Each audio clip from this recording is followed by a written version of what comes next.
Hello everyone, welcome to Edumate commerce classes. ಇವತ್ತಿನ ವಿಡಿಯೋದಲ್ಲಿ second PUC ಅಕೌಂಟೆನ್ಸಿಯ second chapter reconstitution of a partnership firm ಈ ಚಾಪ್ಟರ್ನ ನಾನು ಡಿಸ್ಕಸ್ ಮಾಡ್ತಾ ಇದ್ದೀನಿ. ಮೊದಲು ಬೇಸಿಕ್ ಕಾನ್ಸೆಪ್ಟ್ಸನ್ನು ತಿಳ್ಕೊಳ್ಳೋಣ. ಪಾರ್ಟ್ನರ್ಶಿಪ್ ಅಂದರೆ ಏನು? ಎರಡು ಅಥವಾ ಎರಡಕ್ಕಿಂತ ಹೆಚ್ಚಿನ ವ್ಯಕ್ತಿಗಳು ಯಾರು ಒಂದು ಫರ್ಮ್ನ ಪ್ರಾಫಿಟ್ ಅಥವಾ ಲಾಸನ್ನು ಶೇರ್ ಮಾಡಿಕೊಳ್ಳುವಂತಹ ಹಕ್ಕನ್ನು ಹೊಂದಿರ್ತಾರೆ, ಅವರ ನಡುವೆ ನಡೆಯುವಂತಹ ಒಂದು ಅಗ್ರಿಮೆಂಟನ್ನು ನಾವು ಪಾರ್ಟ್ನರ್ಶಿಪ್ ಅಂತ ಕರಿತೀವಿ. ಈ ಒಂದು ಬಿಸ್ನೆಸ್ಸನ್ನು ಅಲ್ಲಿರುವಂತಹ ಎಲ್ಲ ಪಾರ್ಟ್ನರ್ಸ್ಗಳು ಕೂಡ ಕ್ಯಾರಿ ಮಾಡಿಕೊಂಡು ಹೋಗ್ಬೋದು, ಅಥವಾ ಅವರ ಪರವಾಗಿ ಯಾರಾದರೂ ಒಬ್ಬರು ಕೂಡ ಅದನ್ನು ನಡೆಸ್ಕೊಂಡು ಹೋಗಬಹುದು. ನೆಕ್ಸ್ಟು ಈ ಚಾಪ್ಟರ್ ರೀಕಾನ್ಸ್ಟಿಟ್ಯೂಷನ್. ಹಾಗಾದರೆ ರೀಕಾನ್ಸ್ಟಿಟ್ಯೂಷನ್ ಆಫ್ ಪಾರ್ಟ್ನರ್ಶಿಪ್ ಫರ್ಮ್ ಅಂದರೆ ಏನು ಅನ್ನುವಂಥದ್ದು. ರೀಕಾನ್ಸ್ಟಿಟ್ಯೂಷನ್ ಒಂದು ಪಾರ್ಟ್ನರ್ಶಿಪ್ನ ಫರ್ಮ್ನಲ್ಲಿ ಯಾವುದೇ ರೀತಿಯ ಬದಲಾವಣೆಗಳನ್ನು ಮಾಡಬೇಕಾಗಿದ್ದಾಗ,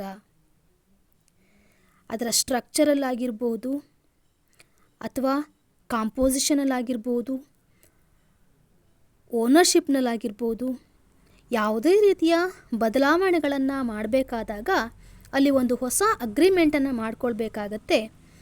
ಅದನ್ನು ನಾವು ರೀಕಾನ್ಸ್ಟಿಟ್ಯೂಷನ್ ಅಂತ ಕರಿತೀವಿ.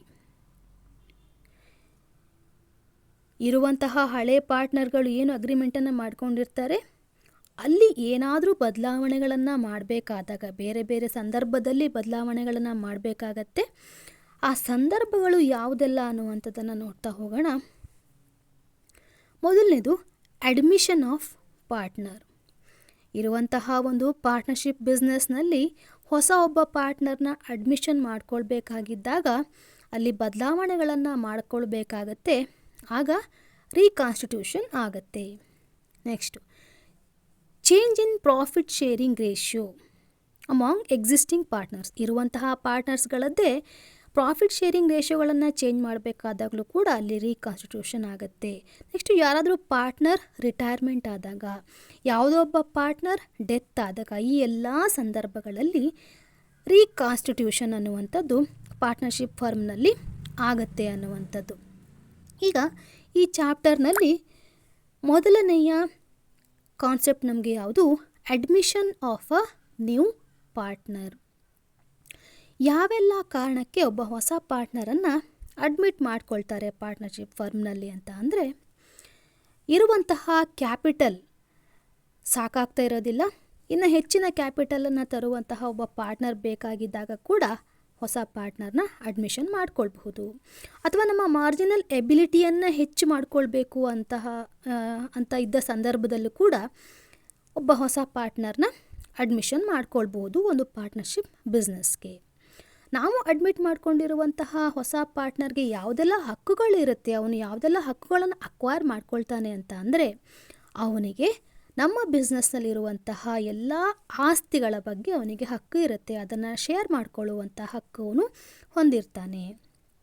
ಹಾಗೆ ನಮ್ಮ ಬಿಸ್ನೆಸ್ನಲ್ಲಿ ಬರುವಂತಹ ಪ್ರಾಫಿಟ್ ಏನಿರುತ್ತೆ, ಆ ಪ್ರಾಫಿಟಲ್ಲಿ ಕೂಡ ಶೇರನ್ನು ಪಡ್ಕೊಳ್ಳುವಂಥ ಹಕ್ಕು ಹೊಸ ಪಾರ್ಟ್ನರ್ದು ಆಗಿರುತ್ತೆ.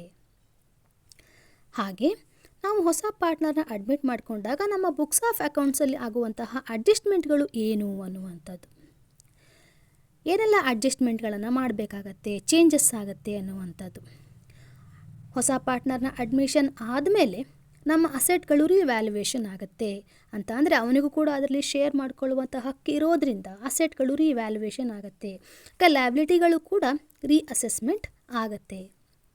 Next distribution of accumulated profits. ಇರುವಂತಹ ಪ್ರಾಫಿಟ್ ಇಬ್ಬರಿಗೆ ಶೇರ್ ಆಗ್ತಾ ಇದ್ದರೆ, ಹೊಸ ಒಬ್ಬ ಪಾರ್ಟ್ನರ್ ಬಂದಿದ್ದಾನೆ ಅಂತಂದರೆ ಅವನಿಗೂ ಕೂಡ ಶೇರನ್ನು ಕೊಡಬೇಕು, ಅಲ್ಲಿ ಕೂಡ ಅಡ್ಜಸ್ಟ್ಮೆಂಟನ್ನು ಮಾಡಬೇಕು. Next capital contribution by new partner. ಹೊಸ ಪಾರ್ಟ್ನರ್ನ ಕಾಂಟ್ರಿಬ್ಯೂಷನ್ ಕ್ಯಾಪಿಟಲನ್ನು ತಂದಿರ್ತಾನೆ, ಆ ಕ್ಯಾಪಿಟಲನ್ನು ಬುಕ್ಸ್ ಆಫ್ ಅಕೌಂಟ್ಸಲ್ಲಿ ಎಂಟ್ರಿ ಮಾಡಬೇಕಾದಾಗ ಅಲ್ಲಿ ಇದನ್ನು ಆ್ಯಡ್ ಮಾಡಬೇಕಾಗತ್ತೆ, ಅಡ್ಜಸ್ಟ್ಮೆಂಟ್ ಮಾಡಬೇಕಾಗತ್ತೆ. Next valuation and adjustment of goodwill. ಗುಡ್ವಿಲನ್ನು ವ್ಯಾಲ್ಯೂಯೇಷನ್ ಮಾಡಬೇಕು ರೇಷಿಯೋದ ಬೇಸಿಸ್ ಮೇಲೆ, ಹಾಗೆ ಅದನ್ನು ಅಡ್ಜಸ್ಟ್ಮೆಂಟ್ ಮಾಡಬೇಕು. ಹಳೆ ಪಾರ್ಟ್ನರ್ಗೆ ಅದರಲ್ಲಿ ಶೇರನ್ನು ಕೊಡಬೇಕು, ಅಲ್ಲಿ ಅಡ್ಜಸ್ಟ್ಮೆಂಟ್ ಕೂಡ ಮಾಡಬೇಕಾಗತ್ತೆ. Next adjustments of partners capital. ಈಗ ಕ್ಯಾಪಿಟಲನ್ನು ಅಡ್ಜಸ್ಟ್ಮೆಂಟ್ ಮಾಡಬೇಕಾಗಿರುತ್ತೆ. ಅದನ್ನು ಕ್ಯಾಶ್ ಮೂಲಕನೋ ಅಥವಾ ಬೇರೆ ರೂಪದಲ್ಲೂ ಅಡ್ಜಸ್ಟ್ ಮಾಡಬಹುದಾ, ಬೇರೆ ಬೇರೆ ದಾರಿಗಳು ಇರ್ತವೆ. ಈ ರೀತಿ ಅಡ್ಜಸ್ಟ್ಮೆಂಟ್ ಮಾಡಬೇಕಾದಾಗ ಕೂಡ ಅಲ್ಲಿ ಬುಕ್ಸ್ ಆಫ್ ಅಕೌಂಟ್ಸಲ್ಲಿ ಎಂಟ್ರಿಗಳು ಚೇಂಜಸ್ ಆಗ್ತಾ ಹೋಗುತ್ತೆ. ಇದಿಷ್ಟು ನಿಮಗೆ ಬೇಸಿಕ್ ಕಾನ್ಸೆಪ್ಟ್ಸ್. ಈ ಸೆಕೆಂಡ್ ಚಾಪ್ಟರಲ್ಲಿ ಅಡ್ಮಿಷನ್ ಆಫ್ ಪಾರ್ಟ್ನರಲ್ಲಿ ಬರುವಂತಹ ಬೇಸಿಕ್ ಕಾನ್ಸೆಪ್ಟ್ಗಳು.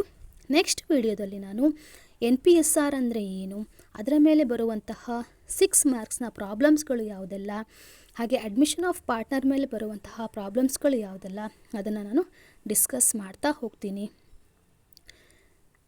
Thank you.